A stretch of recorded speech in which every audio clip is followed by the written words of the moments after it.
வணக்கம் மக்களே, நான் உங்கள் டிஆர்யூ. ஸோ இன்றைக்கி நம்ம டிமாண்டிங் காலனி படத்தோட பார்ட் 2 அதோட விஷயம் தான் பார்க்க போகிறோம். ஸோ இன்றைக்கி வந்து ட்ரெய்லர் ரிலீஸ் ஆயிருக்கு. ஸோ ட்ரெய்லரில் ஃபஸ்ட்டில் பார்க்கும்போதே பார்த்தீங்க அப்படின்னா ஒருத்தர் வந்து தன்னை தானே வந்து காயப்படுத்திக்கிற மாதிரி சீன் காமிக்கிறாங்க. ஸோ அதே மாதிரி பார்ட் 1ல் வந்து இந்த செயினை இவர் தான் எடுத்து வந்திருப்பாரு. ஸோ அந்த சீனையும் மறுபடியும் காமிக்கிறாங்க. டிமாண்டிங் காலனி ஏரியாவையும் காமிக்கிறாங்க. ஸோ அதுக்கடுத்து பார்த்தீங்கன்னா ஒரு பில்டிங் வந்து காமிக்கிறாங்க. ஸோ என்னென்னு பார்த்தீங்க அப்படின்னா மறுபடியும் இந்த படத்தில் வந்து அருள்நிதியை வந்து காமிக்கிறாங்க. என்னென்னு பார்த்தீங்கன்னா பார்ட் 1ல் வந்து இறந்த மாதிரி காமிக்கிறாங்க. மறுபடியும் அதில் இவர் வந்து மறுபடியும் இந்த படத்தில் வந்து காமிக்கிறாங்க. ஸோ எப்படி வந்து கதையை வந்து கொண்டு போக போகிறாங்க அப்படின்னு சொல்லிட்டு தெரியல. ஏன்னா டிமாண்டிங் காலனி பார்ட் 1 வந்து வேறு லெவலில் இருந்துச்சு.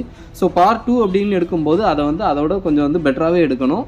அதுவும் இல்லாமல் பார்த்தீங்கன்னா ஃபர்ஸ்ட் ஒன்ல வந்து பார்ட் 1ல் வந்து அருள்நிதி வந்து இறந்த மாதிரி காமிச்சாங்க. ஸோ பார்ட் 2ல் வந்து மறுபடியும் அவரை வந்து காமிக்கிறாங்க, உயிரோடு இருந்த மாதிரி காமிக்கிறாங்க. ஸோ மேபி இது வந்து பாஸ்ட் அந்த மாதிரிலாம் கிடையாது. ஏன்னா பாஸ்ட்டில் இருந்துச்சு அப்படின்னா அந்த செயின்லாம் வந்து காமிச்சிருக்க மாட்டாங்க. ஸோ செயின் வந்து வெளியே வந்த மாதிரி தான் காமிச்சிருக்காங்க. செயின் வந்து அந்த பில்டிங்கை விட்டு வெளியே வந்துடுச்சு. ஸோ மறுபடியும் வந்து இந்த செயினை வந்து அதோட இடத்துக்கே கொண்டு போய் வைக்கணும் அப்படிங்கிற மாதிரி தான் காமிச்சிருக்காங்க. ஸோ அதனால் வந்து பார்த்தீங்க அப்படின்னா அருள்நிதி வந்து இதோட பிரதர் அப்படின்னு சொல்லிட்டு எதாவது காமிக்க போகிறாங்களா அப்படின்னு சொல்லிட்டு தெரியல. மேபி எப்படி இருக்கும் அப்படின்னு சொல்லிட்டு படம் வந்ததுக்கப்புறம் தான் தெரியும். ஸோ படத்தோட மியூசிக் வந்து பார்த்தீங்க அப்படின்னா சாம் சிஎஸ் வந்து மியூசிக் எடுத்துருக்காரு. ஸோ அது வந்து பார்த்தீங்க அப்படின்னா சாம் சிஎஸ் மியூசிக் வந்து உண்மையிலே வேறு லெவலில் எடுத்திருப்பாரு. ஏன்னா ராட்சஸ் இந்த மாதிரி படத்துலேயே பார்த்துருக்கலாம்.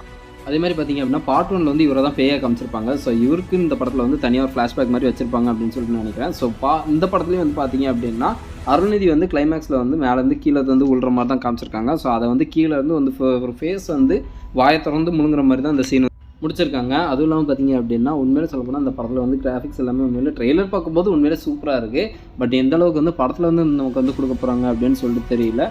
ஆகஸ்ட் மாதம் ரிலீஸ் ஆகுது அப்படின்னு சொல்லிட்டு போட்டிருக்காங்க. ஸோ உண்மையிலே சொல்லப்போனால் படம் ட்ரெய்லர் பார்த்த வரைக்கும் உண்மையிலே வேறு லெவலில் வெயிட்டிங்காக இருந்துகிட்ருக்கு. ஸோ எப்பவும் போல் இந்த படத்துக்கு ஃபஸ்ட் டே ஷோ போயிடுவேன். வீடியோ பிடிச்சிருந்தா வீடியோக்கு ஒரு லைக் மட்டும் கொடுத்துருங்க. அதுக்கடுத்து நம்ம சேனலை வந்து சப்ஸ்கிரைப் பண்ணாமல் இருக்கீங்கன்னா சப்ஸ்கிரைப் பண்ணிடுங்க. அப்படின்னா தான் தொடர்ந்து நம்ம அடுத்த வீடியோ போடும்போது கண்டிப்பாக உங்களுக்கு வந்து சேரும்.